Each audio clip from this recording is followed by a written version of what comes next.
और लखनऊ से बड़ी खबर सामने आ रही है। उपचुनाव के लिए आज पोलिंग पार्टियां रवाना होंगी। कल उपचुनाव के लिए 9 सीटों पर मतदान होना है। कड़ी सुरक्षा के बीच में ये मतदान जो है वो होगा। 23 नवंबर को इसके परिणाम सामने आएंगे। तो बड़ी जानकारी आपको दे दें, उपचुनाव के लिए आज पोलिंग पार्टियां रवाना होंगी और क्योंकि सुरक्षा के व्यापक इंतजाम भी कर लिए गए हैं। बताया जा रहा है कि 9 सीटों पर क्योंकि विधानसभा के उपचुनाव होने वाले हैं, ऐसे में कड़ी सुरक्षा के बीच में मतदान होगा। क्योंकि कई बार आप देखते हैं कि कुछ पार्टियों की ओर से भी कई तरह के सवाल खड़े किए जाते हैं कि ये नहीं हुआ, वो नहीं हुआ। तो अब ऐसे में तमाम व्यवस्थाएं यहां पर की जा रही हैं ताकि जो मतदाता हैं उन्हें कोई असुविधा ना हो और सुविधा पूर्वक जो मतदाता है वो मतदान केंद्रों पर पहुंचे और वहां पर अपने मताधिकार का इस्तेमाल करे। बड़ी बात, क्योंकि देखिए ये उपचुनाव इसलिए भी काफी ज्यादा महत्वपूर्ण माना जा रहा है क्योंकि ये उपचुनाव ही 2027 की तस्वीर को स्पष्ट करेगा। इस चुनाव से ही 2027 की जो दिशा है वो तय होगी। ऐसे में यही वजह है कि 9 सीटों पर 90 उम्मीदवार जो है वो चुनावी मैदान में उतरे हुए हैं और हमारे साथ हमारे संवाददाता एसके वाजपेयी लगातार हमारे साथ लाइव बने हुए हैं। एसके, देखिए आज पोलिंग पार्टियां रवाना होंगी और बड़ी बात यहां पर यह कि ये उपचुनाव इस लिहाज से भी बहुत ज्यादा महत्वपूर्ण हो जाता है क्योंकि यही उपचुनाव 2027 की दिशा और दशा तय करेगी।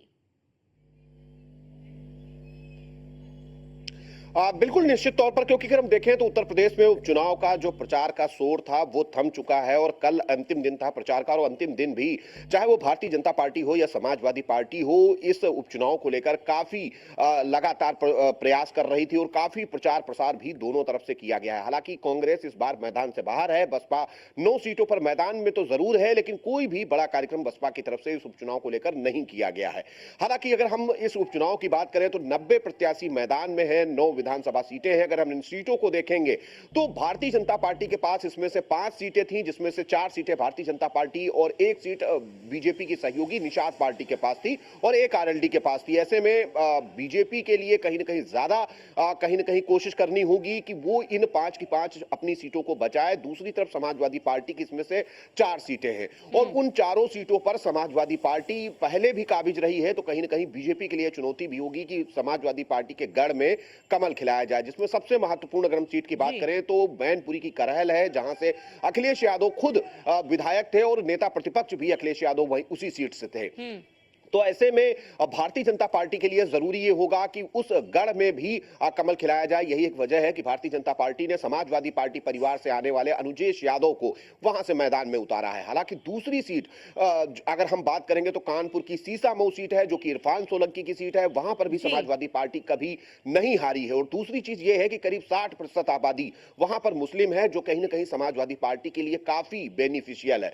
तो ऐसे में भारतीय जनता पार्टी की कोशिश यही होगी कि यहां पर भी कमल खिलाया जाए। उसके अलावा प्रयागराज की फूलपुर सीट है। तो ये बहुत सारी सीटें हैं जिसको लेकर चुनाव आयोग ने भी अपनी तैयारियां पूरी कर ली हैं। चुनाव आयोग भी इन चीजों को लेकर पूरी तरीके से सतर्क है, क्योंकि बहुत सारी शिकायतें समाजवादी पार्टी की तरफ से आयोग में की गई हैं, जिसमें कई जगह कई अधिकारियों की शिकायतें हैं, कुछ जगह व्यवस्थाओं को लेकर बात है। और इन सभी 9 सीटों पर बेहतर ढंग से चुनाव आगे बढ़ सके, कहीं कोई दिक्कत ना हो, इसको लेकर आयोग ने भी पूरी कमर कस ली है। हालांकि इस दौरान पैरामिलिट्री फोर्सेस के साथ ही उत्तर प्रदेश पुलिस और पीएसी के जवान इन सभी सीटों पर तैनात रहेंगे। जो बाहर के लोग हैं उनको इन विधानसभा क्षेत्रों से बाहर जाने के निर्देश दे दिए गए हैं। साथ ही 9 विधानसभा सीटों में होने वाले उपचुनाव के लिए जो जिलाधिकारी हैं या जिला निर्वाचन अधिकारी हैं उनकी तरफ से अवकाश भी घोषित किया गया है। मतलब साफ है कि इस अवकाश के जरिए कहीं ना कहीं ये कोशिश होगी कि जो मतदाता हैं वो अपने मताधिकार का प्रयोग कर सकें। ये बहुत सारे जो विषय हैं कहीं ना कहीं वो आयोग ने तैयार कर लिए हैं। पोलिंग पार्टियां देर रात ही जो मतदान केंद्र हैं वहां पर पहुंच जाएंगी और इसके जरिए से कोशिश यही होगी कि इन मतदान केंद्रों पर सुबह अपने समय से मॉक पोल के बाद मतदान शुरू करा दिया जाए। और बड़ी बात यहाँ पर ये भी एसके, क्योंकि जैसा आपने भी जिक्र किया कि जो विपक्षी पार्टियां हैं वो पहले से कई तरह के आरोप लगा रही है इस अफसर को लेकर, उस अफसर को लेकर, और लगातार शिकायतें भी चुनाव आयोग के पास भेजी गई हैं। ऐसे में चुनाव आयोग भी बहुत सतर्क है और तुरंत संज्ञान भी शिकायतों पर ले रहा है, क्योंकि चुनाव आयोग भी बेहतर तरीके से समझता है कि अगर कभी कई बार हमने ये देखा भी है कि जब नतीजे अनुकूल नहीं आते हैं तो विपक्षी पार्टियां सबसे पहले ठीकरा जो है वो चुनाव आयोग पर ही फोड़ते हैं।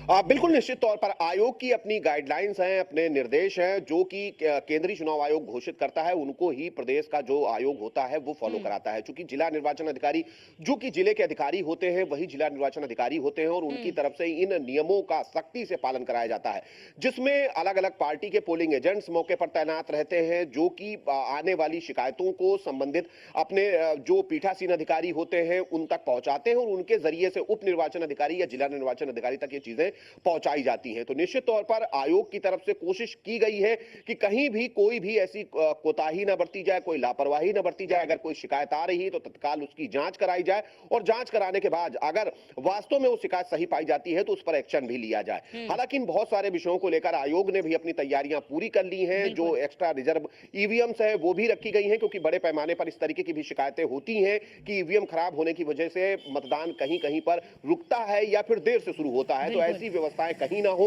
और इस तरीके की व्यवस्थाओं के लिए रिजर्व तौर पर ईवीएम्स की व्यवस्था भी कर ली गई है। सुरक्षा कर्मियों की तैनाती भी उत्तर प्रदेश निर्वाचन आयोग की तरफ से करने के लिए उत्तर प्रदेश पुलिस मुख्यालय को निर्देशित कर दिया गया है। साथ ही साथ जिन अधिकारियों या कर्मचारियों की निर्वाचन में ड्यूटी लगी है उनको समय से अपने मतदान केंद्र पर पहुंचने के निर्देश भी आयोग की तरफ से जारी कर दिए गए हैं। तो बहुत सारी जो तैयारियां हैं वो आयोग ने भी पूरी कर ली हैं और पार्टियों ने भी, अगर हम पिछले कुछ दिनों में देखेंगे तो काफी प्रचार प्रसार किया है। हालांकि भारतीय जनता पार्टी प्रचार और रणनीति के मामले में काफी आगे दिखाई दे रही है। अब देखना यह है कि क्या कुछ परिणाम 23 तारीख को आते हैं। बिल्कुल एसके, अब तस्वीरें जो हैं वो 23 तारीख को ही स्पष्ट हो पाएंगी। फिलहाल के लिए बहुत शुक्रिया आपका हमारे साथ जुड़ने के लिए और महत्वपूर्ण जानकारी हमारे दर्शकों तक साझा करने के लिए।